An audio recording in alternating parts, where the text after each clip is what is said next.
ओम नमः शिवाय।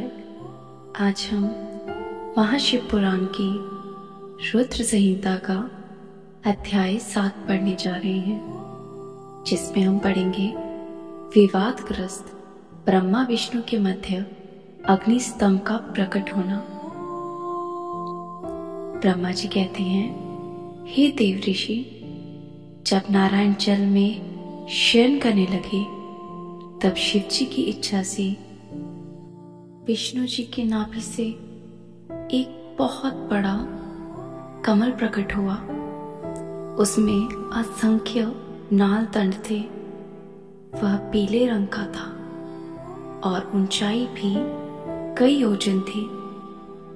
कमल सुंदर, अद्भुत और संपूर्ण तत्वों से युक्त था। वह स्मरणीय और पुण्य दर्शनों के योग्य था। तत्पश्चात भगवान शिव ने मुझे अपने दाहिने अंग से उत्पन्न किया। उन महेश्वर ने अपनी माया से मोहित कर नारायण देव के नाभि कमल में मुझे डाल दिया और लीला पूर्वक मुझे प्रकट किया। इस प्रकार उस कमल से पुत्र के रूप में मुझे जन्म मिला।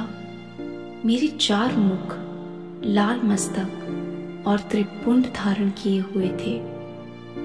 भगवान शिव की माया से मोहित होने के कारण मेरी ज्ञान शक्ति बहुत दुर्बल हो गई थी और मुझे कमल के अतिरिक्त और कुछ भी दिखाई नहीं दे रहा था। मैं कौन हूँ, कहाँ से आया हूँ, मेरा कार्य क्या है, मैं किसका पुत्र हूँ, किसने मेरा निर्माण किया है। कुछ इसी प्रकार के प्रश्नों ने मुझे परेशानी में डाल दिया था। कुछ क्षण के बाद मुझे बुद्धि प्राप्त हुई और मुझे लगा कि इसका पता लगाना बहुत सरल है। इस कमल का उद्गम स्थान इस जल में नीचे की ओर है और इसके नीचे मैं उस पुरुष को पा सकूंगा जिसने मुझे प्रकट किया है।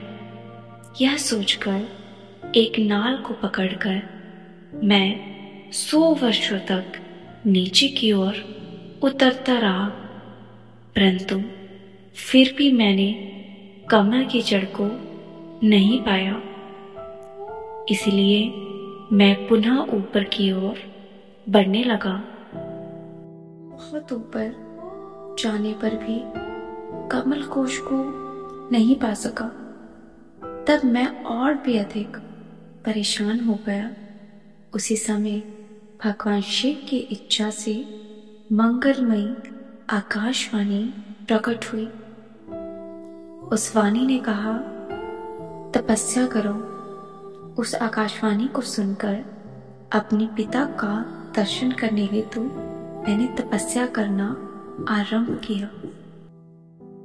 12 वर्षों तक घोर तपस्या की। तब 4 भुजाधारी सुंदर नेत्र से सुशोभित भगवान विष्णु प्रकट हुए। उन्होंने हाथों में शंख, चक्र, गदा और पद्म धारण कर रखे थे।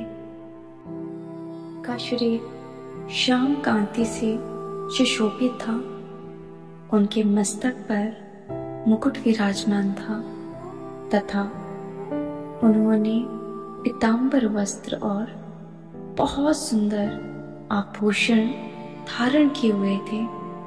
वे करोड़ों कामदेवों के समान मोहर दिखाई दे रहे थे और सांवली व सुनहरी आभा से सुशोभित थे। उन्हें वहां देखकर मुझे बहुत हर्ष व आश्चर्य हुआ। भगवान शिव के लीला से हम दोनों में विवाद छिड़ गया कि हम में से बड़ा कौन है। उसी समय हम दोनों के बीच में एक ज्योतिमयी लिंग प्रकट हुआ। हमने उसका पता लगाने का निश्चय किया।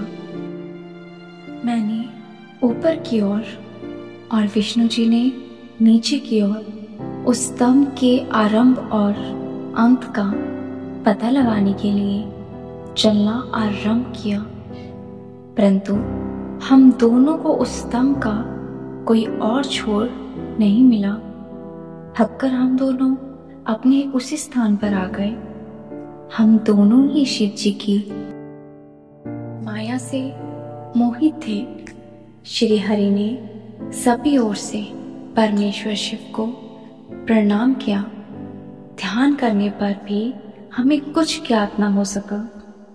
तब मैंने और श्री हरि ने अपने मन को शुद्ध करते हुए अग्नि स्तंभ को प्रणाम किया। हम दोनों कहने लगे, महाप्रभु, हम आपके स्वरूप को नहीं जानते। आप जो भी हैं, हम आपको नमस्कार करते हैं।